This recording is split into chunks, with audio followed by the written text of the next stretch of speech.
नमस्कार, मैं हूं आपके साथ प्रदीप आजाद। कहते हैं कि हिंदुस्तान विविधताओं का देश है और ये वो हिंदुस्तान है जहां पर अलग अलग समाज होते हैं, अलग अलग परंपराएं होती हैं, अलग अलग मान्यताएं होती हैं। दरअसल ये जो विविधताएं हैं उन्हें ही मिलकर और उसी को लेकर देश के लिए, भारत के लिए कई बार कहा जाता है कि विविधताओं वाला देश है, यहाँ पर सब कुछ आपको मिलेगा। हर यहाँ पर संप्रदाय की बात की जाए, समाज की बात की जाए, अलग अलग पहचानों की बात की जाए, राज्यों की बात की जाए, अखाड़ों की बात की जाए, संतों की बात की जाए, लगातार विविधताएं इस हिंदुस्तान में मिलती है। दरअसल आज के इस विशेष प्रोग्राम में आज जिन दो शख्सियतों से हम आपको रूबरू कराने जा रहे हैं वो कुछ अलग हैं और जाहिर सी बात है, जैसा हमने कहा कि विविधताएं हैं। आज सबसे पहले हम मुखातिब होंगे बबली महाराज हमारे साथ हैं, जो महामंडलेश्वर हैं किन्नर अखाड़े के। हमारे साथ होंगे ऋषि अजय राज जी, जो चेयरमैन हैं राष्ट्रीय संत सेना के भी और इस अखाड़े के फाउंडर भी। बबली महाराज, आपसे सबसे पहले बातचीत करते हैं कि अखाड़ा और अखाड़े में किन्नर अखाड़ा और किस तरह से क्या है, इसका थोड़ा सा हमें बैकग्राउंड बताइए और क्या करते हैं आप लोग। जी देखिए, किन्नर अखाड़ा तो पहले नहीं था जी। हम लोग डिफरेंट जगह रहना और हमारे जो कम्युनिटी के लोग हैं समाज के, मगर जे ऋषि अजय दास जी से जब से क्या नाम संपर्क हुआ तो इन्होंने ये एक ही हमको पहचान दिलाई। नहीं तो अलग अलग लोग रहते हैं, अलग अलग संप्रदाय से जुड़े हुए थे, अलग अलग समाज के, अलग अलग यानी कि अलग अलग जाति से, उसका कोई मतलब महत्व नहीं था। तो ये महाराज जो हैं ऋषि अजय दास जी, इन्होंने ये किन्नर अखाड़ा खड़ा किया। कहाँ? उज्जैन में पहली बार, क्योंकि हमारी पहचान तो किन्नर से है। हम तो सतयुग से भी हैं, किन्नर बोलते हैं लोग, हमको मंगलामुखी भी बोलते हैं लोग, हमको किस किस नाम से पुकारते हैं, मगर हमारी पहचान दिलाई ऋषि अजय दास जी ने। जब इन्होंने किन्नर अखाड़ा किया, वहाँ पर बड़ा आनंद आता था और सब लोग दर्शन करने आते थे। वो हमारे हाथ से 1 रुपये का सिक्का लेके बड़ा खुश होते हैं कि भाई गुड लक होती है। तो इन्होंने वो पहचान दिलाई। बाकी ये है कि जैसे अब हम हैं तो हमने ग्रेटर नोएडा में मंदिर बनाया हुआ है, सनातन धर्म का प्रचार प्रसार है, क्योंकि हम बाई बर्थ तो हिंदू हैं और अच्छे कार्य करते हैं कि भगवान के यहाँ से ये जीव आया है, हम भी आप लोगों में से हैं। ये जीव जो है ये तो एक अच्छे कार्य के लिए भेजा है परमात्मा ने। तो काफ़ी 10-12 लड़कियों की शादी भी कर चुके हैं और कहीं कोई अच्छा काम होता है जैसे कि वो नल लगवाने पानी के लिए, तो 10-12 नल भी लगवा चुके हैं क्षेत्र में। और कन्याओं के स्कूल में जाके कहीं कंप्यूटर की ज़रूरत है तो वहाँ लोग बुलाते हैं मुझे, मतलब पूरी मदद करते हैं आप लोग, तमाम जो भी मशीनें लगवाई हैं 4-5 जगह कन्याओं के स्कूलों में। तो बस यही है, अच्छा कार्य करना चाहिए। मूल उद्देश्य क्या है, अगर हम बात करें कि किन्नर अखाड़े का मूल उद्देश्य क्या है या किस वजह से इन अखाड़ों का निर्माण होता है, तैयार? देखिए, हमको किसी ने वो पहचान नहीं दी। संतों में जाएं तो संतों में जाके मैंने भी नामदान लिया हुआ है, श्री सिद्धदाता आश्रम फरीदाबाद, मेरे गुरु श्री श्री 1008 स्वामी सुदर्शनाचार्य जी महाराज। मगर वहाँ तो हम एक एज ए भगत के उससे गए, हम उनके भगत हैं, हमने मंत्र लिया है कान में। तो इन्होंने ये किन्नर की पहचान हमको दिलाई है कि इनका भी कोई तत्व है, ये लोग भी हैं, ये आज से नहीं हैं, ये जब से ये दुनिया बसी है, हमारी जहाँ से उत्पत्ति हुई है वहाँ तो हाँ, हम अब समाज के लोग हैं, कोई किस नज़र से देखता है, कोई किस नज़र से देखता है, कोई किस नज़र से देखता है। इन्होंने वो सम्मान दिलाया है क्योंकि वहाँ आके इन्होंने अखाड़ा बनाया, और वो भी किन्नर अखाड़ा, कोई जूना नहीं, कोई पंच वो नहीं, कोई एक अखाड़ा जो हमारे ही नाम से इन्होंने खड़ा किया। तो वहाँ हमको पहचान मिल गई। जैसे कि बोलते हैं कि हमको एक अच्छा रास्ता दिखाया ऋषि अजय दास जी ने। तो अब लोग सम्मान की दृष्टि से देखते हैं और ये अच्छे कार्य करने के लिए उन्होंने एक अखाड़ा बनाया है कि हम धर्म के कार्य करें। जी, आपसे कुछ और भी सवाल करेंगे ऋषि अजय राज जी। जो चीज़ यहाँ पर है कि आपने उस अखाड़े को तैयार किया, उसका निर्माण किया, क्या सोच रही और क्या आपका उद्देश्य रहा? देखिए, इसमें एक बहुत विशेष बात आपने कही। वास्तव में जब समाज में मैं इनको देखता था तो ये हाशिए पे नज़र आते थे और जब मैंने इतिहास को खंगाला तो ये इनकी स्थिति जो है बहुत पूजनीय और सम्मानीय थी। जब मैं ग्रंथों को टटोल रहा था तो मैंने देखा कि किन्नर की उत्पत्ति कहाँ से हुई। जब ब्रह्मा जी ने अपना प्रतिबिंब जब देखा, उन्हें वो विचित्र लगा, उन्होंने उस प्रतिबिंब को उतार के फेंका तो उससे एक जो है दिलचस्प एकदम अलग ही एक शरीर तैयार हो गया और वो अद्भुत था। तो ब्रह्मा जी के मुख से निकला किन्नर, कि कौन से नर हो। तो नर होने पे शंका की गई और वहाँ से किन्नर शब्द की उत्पत्ति हुई और वहाँ फिर अप्सरा, गंधर्व और किन्नर, ये हमारे इतिहास में ग्रंथों में उपदेवताओं के रूप में इनको जाना जाता था। अब कहाँ तो उपदेवता, और जब वर्तमान में मैंने स्थिति इनकी जब देखी तो मैं देखता हूँ कि ताली बजाना, मांगना, हास्यास्पद स्थिति, एक समाज में जोकर की तरह लोगों ने इनको देखना शुरू कर दिया। उदर पोषण के लिए बेचारे दर दर भटकने लगे और परिस्थितियाँ इतनी विभत्स और दयनीय हो गई इन लोगों की। तो ये सब देख करके मेरे मन में ये विचार आता था कि इनका जो खोया हुआ धार्मिक वजूद है, इसको दोबारा से स्थापित करने की बहुत अत्यंत आवश्यकता है। और फिर मैंने जो है इसे दोबारा स्थापित करने के लिए फिर किन्नर अखाड़े का निर्माण किया। तो जाहिर सी बात है, शुरुआती मुश्किलें भी रही होंगी। देखिए, ये तो इतिहास गवाह है कि प्रकृति का भी नियम है कि जब आप कोई कार्य करने जाते हैं नया, तो भीमराव अंबेडकर जी को क्या तकलीफ नहीं हुई होगी, क्या महात्मा गांधी जी को नहीं तकलीफ नहीं हुई होगी।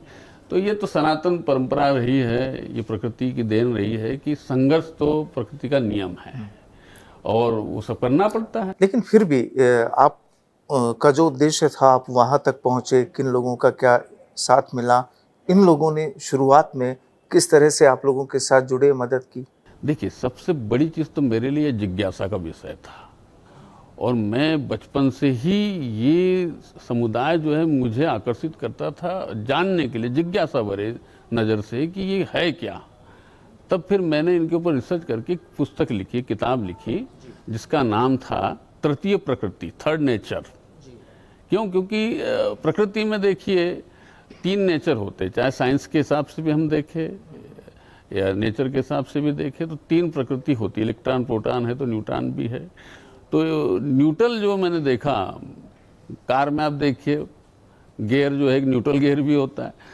तो मैंने जब ये स्थितियाँ देखी इनकी, तो फिर मुझे जो है ये किताब लिखने के लिए प्रेरणा मिली। मैंने किताब लिखी, फिर रिसर्च की और रिसर्च करने के पश्चात फिर इनके वजूद के ऊपर मैंने जो है कार्य किया और इस जिज्ञासा ने मुझे जो है इस काबिल बनाया और मैं ये सब कार्य कर पाया।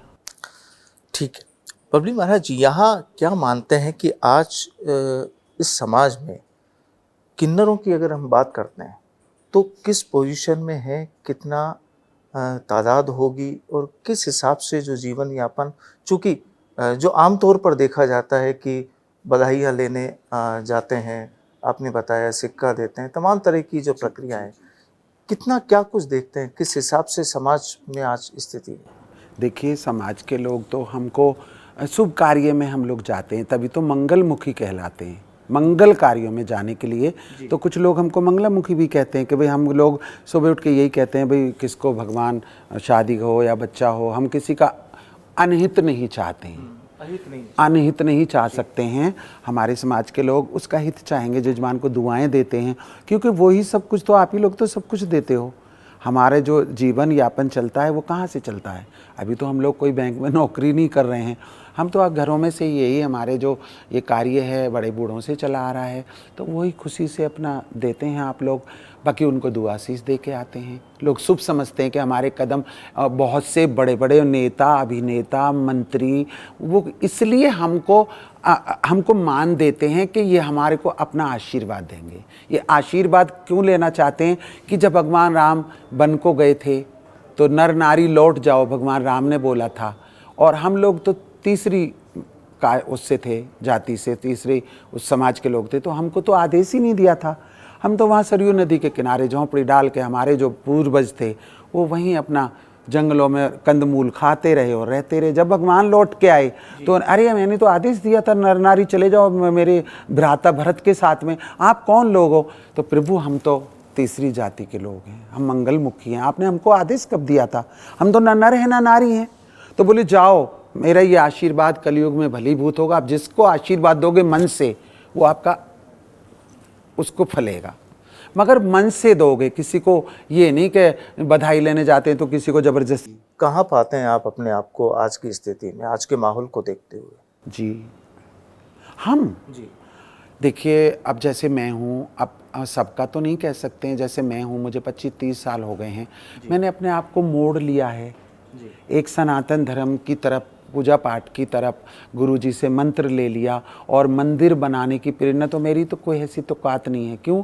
लोग से अपनी झोंपड़ी नहीं बनती है, भगवान का घर कौन बनाएगा?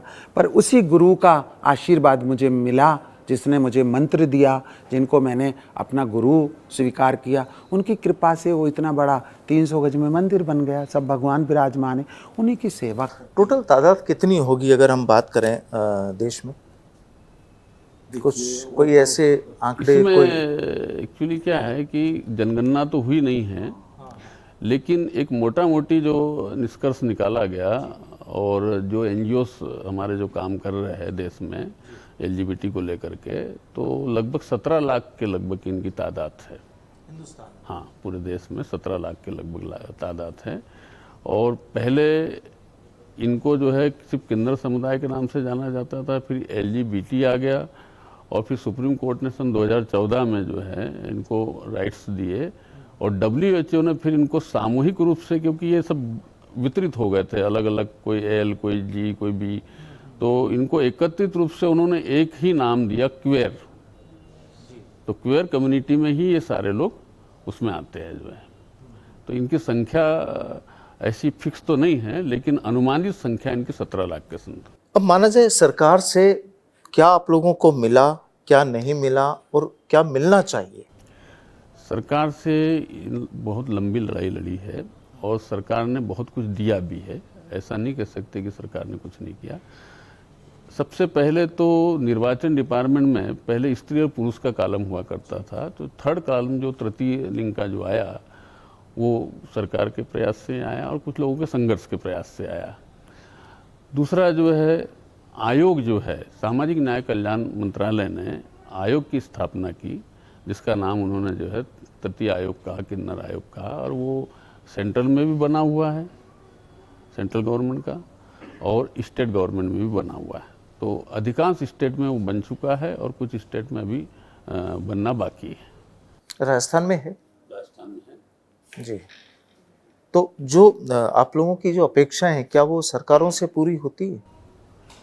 सरकार से देखिए अपेक्षा तो बहुत सारी है, लेकिन इसमें अलग अलग परिभाषा में बटे होने के कारण सरकार को भी थोड़ी दिक्कतों का सामना करना पड़ता है, कुछ समाज को भी दिक्कतों का सामना करना पड़ता है, क्योंकि एक धड़ा जो है, जो पुरातन परंपरा जो चली आ रही है मांगने और जीवन व्यापन करने की, उस परंपरा में ढला हुआ। दूसरा, अब जो एक नई कम्युनिटी जो है, जो यंगेस्ट है, जो एजुकेटेड है, जिसमें इंजीनियर भी है, जिसमें बहुत अच्छे अच्छे एजुकेटेड लोग हैं, तो वो अब उस परंपरा से हट गए। लेकिन चूंकि जजमेंट जो है सुप्रीम कोर्ट को अलग अलग देना चाहिए था, लेकिन जो भी स्थिति रही हो और सबको सामूहिक रूप से देने से ये दो भाग अलग अलग वितरित हो गए। एक भाग परंपरा के साथ चला गया और एक भाग जो है वर्तमान में जो है समाज का जिस तरीके से सिस्टम चल रहा उसमें डल गया। बबली जी, यहाँ पर कोई ऐसी चीज़ बताइए जो आपके समाज से जुड़ी हुई और लोगों के बीच जब वो चीज़ें पहुँचती है तो लोग उनको किस ढंग से तवज्जो देते हैं, किस ढंग से देखते हैं। और एक चीज़ और कही जाती है अक्सर कि जितने भी किन्नर समाज से जुड़े हुए जो हैं, वो काफ़ी अच्छे, बड़े और धनवान और तमाम सुख सुविधाएँ उनके पास होती हैं। क्या सही स्थिति है ऐसी? ऐसा देखिए, मेरी बात सुनिए, कोई कोई उनका बिजनेस तो है नहीं, कोई किन्नरों का बिजनेस है क्या? ये आप ही लोगों के घर से जो भी खुशी में मिलता है, बच्चे का दान या शादी का दान, उसी से ये लोग क्या करेंगे? इनके कोई अपने घर वालों से कोई रिश्ते नहीं होते हैं, कोई किसी की हम बोल नहीं सकते कि कोई अपने घर वालों ने एक्सेप्ट किया हो। बाकी तो ये आपस में ही रिलेशनशिप बना लेते हैं, किन्नर दूसरे किन्नर को, किसी को बहन बना लिया, किसी को माँ बना लिया, किसी को बेटी बना लिया। तो ये अपना जैसे एक तालाब का मेंढक होता है, उसी में खुश हो जाते हैं। क्या है कपड़ा पहनना, और इनको क्या होता है, अगर 1 तोला गोल्ड बनाएंगे तो उसमें 2 तोला नकली पहन लेंगे। बस एक ये चीज़ का शौक है, और क्या है, बाकी तो कुछ और इनके पास ये क्या शौक है? काफ़ी देखा जाता है। ये शौक यही है बस। और देखिए, और बाकी तो अब हमने सब कुछ छोड़ दिया। जब हमने एक धर्म की लाइन चुनी तो हमको तो मोह ही नहीं रहा इस चीज़ से। कुछ लोग इस समाज का मिसयूज भी करते हैं, कई बार इस तरह की चीज़ें भी देखने। जी करते हैं, हाँ, उनको कई बार शिकायतें भी करते हैं हम लोग कि भी ये इस तरह ना किया जाए, क्योंकि जजमान को तंग करना नहीं, ये जो अपना जो चौराहों पे मांगते हैं, ट्रेन में मांगते हैं, इन्होंने तो और बेइज्जती करा दी है। हम लोगों की जो इज्जत थी उस पर धब्बा लगा दिया है। तो हम लोग भी कहते हैं कि भाई ऐसा ना करें आप, मतलब जो हमारा कार्य है, हमारा कार्य खुशी में जाने का, क्योंकि कई और बार खुशी से अवार्ड लेने का, खुशी से दान लेने का बच्चे और शादी। क्योंकि कई बार फिर पब्लिक के बीच में, लोगों के बीच में ये चर्चाएं होती हैं कि ये असली हैं, ये नकली हैं। अब इस चीज़ को आम आदमी जनरल कोई समझ भी नहीं पाता। हाँ, बस यही इनकी वो है। नहीं तो असली नकली क्या है कि कई अब आजकल ये हैं बहरूपिये लोग हैं जी। तो वो क्या करते हैं, देख लेते हैं कि हाँ किन्नर लोग कैसे जा रहे हैं इलाके में, और कैसे किस बॉडी लैंग्वेज क्या है, इनकी हरकतें क्या है, किस तरह क्लैपिंग करते हैं, तो वही उनकी नकल करके लेने लगते हैं। बहुत सी औरतें जो मांगती हैं, आपने देखा होगा अक्सर, क्या कह सकते हैं। अब इसका सबसे बड़ा मैं इसमें बीच में कहना चाहूँगा, ये परिस्थितियाँ क्यों बनी? वो इसलिए बनी कि आज हमारे देश में बेरोजगारी की जो परिस्थितियाँ हैं वो इतनी भयावह हो चुकी है कि आज मजबूरी में व्यक्ति अपने आप को अपमानित होकर के, अपने आप को जोकर की भूमिका में रख कर के भी जीवन यापन करने के लिए ऐसा मजबूर हो गया है कि वो जो है ताली बजा करके ट्रेनों में और बहुरूपिया के रूप में भी मांगने लगा है। औरतें जो बिल्कुल ओरिजिनल औरतें, वो ताली बजा के मांग रही हैं, बताओ। लेकिन कई बार ये अपराध भी इतने बढ़ जाते हैं, क्योंकि कई घटनाएं, अगर आपको याद हो तो कई घटनाएं देश के अलग अलग हिस्सों में हुई हैं जहां पर बड़े मामले हुए हैं। खैर, आखिरी सवाल बबली जी, यहाँ पर अब ये जो अखाड़ा है, और अजय राज जी भी, आपसे भी, अखाड़े का अब फाइनल आगे किस हिसाब से देखते हैं, और क्या चाहते हैं कि हाँ एक मजबूत जगह बने, एक अच्छा समाज, जो आप लोगों का जो समाज है वो एक अच्छा विकसित हो, किस हिसाब से देखते हैं, कैसे? देखिए, ऋषि अजय दास जी ने तो किन्नर अखाड़े की स्थापना इसलिए की थी कि हम लोग धर्म की तरफ रुझान हो और हम अच्छे कार्य करें, धर्म के कार्य करें, ना कि यही हमारी ज़िंदगी है कि ताली बजा के मांगना और अपना पेट भरना। ऐसे तो एक क्या नाम है, जानवर भी पेट भरता है। तो इसलिए इन्होंने हमको एक रास्ता दिखाया, एक प्लेटफार्म दिखाया कि आप भी, आपके अंदर भी एक जीव है, जीव आत्मा है शरीर के अंदर, आप अच्छे कार्य करो, आप धर्म का कार्य करो, कहीं किसी गरीबों की मदद या कोई और भी, जैसे आप लाते हो। देखिए, मेरे बड़े कहते थे, भीख में से भीख दे और तीनों लोग जीत ले। भीख में से भीख दे, तीनों लोग जीत ले। हम औरों के घरों से लाते हैं, तो हमारा भी ये समाज के और धर्म के हिसाब से हमारा कर्तव्य बनता है कि हम उसको गठड़ी बांध के क्यों रखें? हमारे कोई बच्चे हैं क्या? हम कोई अस्पताल में उसको दान करें। अभी देखिए, कारगिल की लड़ाई हुई थी, मुझे याद है, हमने सब किन्नरों ने इकट्ठे होके तकरीबन उस टाइम 1.5-2 लाख रुपए हम देकर आए थे वहाँ, और ये कहा था, उनके जो बड़े ऑफिसर हैं उनको देकर आए थे। हमारी वहाँ पर वो भी आई थी, उन्होंने हमसे कहा था कि राष्ट्रीय भजन सुनाओ, तो मेरे देश की धरती, ये इस तरह के हमसे उन्होंने गाने भी सुने थे। तो हमको ऐसे कार्य भी तो करने चाहिए, ना कि बस यहीं तक रह जाए कि नाच गाए और मांग के ले आए और पेट भरा जानवर की तरह और पड़ गए। हम कोई ऐसे भी तो सामाजिक कार्य करें, उसमें आप लोग हमारी सपोर्ट करेंगे। आप हमको, जैसे ऋषि अजय दास जी ने हमको बढ़ावा दिया है, आप भी हमारे भाई बंदे हैं, आप भी हमको बढ़ावा दो, सपोर्ट करो। तो आप उस जो आपके घरों से मांग के लाते हैं, आपके घरों से जो इनकम होती है, उसको हम धर्म में लगाएं, उसको किसी गरीब की लड़कियों की शादी है वहाँ लगाएं।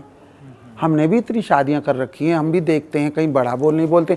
गरीबों को कपड़ा बांटते हैं, सर्दियों में मैं बांटती हूँ, कंबल बांटती हूँ, गरीब बच्चों को झुग्गियों में जा जाके, जहाँ ये ईंटें थपती हैं वहाँ जाके मैं बच्चों को टोपे, जर्सी वो बांट के आती हूँ, जूते, मोजे। ये भी तो हमारे अंदर से एक भावना जगती है कि हमको आप लोग बढ़ावा दो, तो उसी धन में से हम अच्छे कार्य में लगाएं, ना कि आएँ और खाएं और जानवरों की तरह पड़ जाएं। ये तो जिंदगी नहीं है।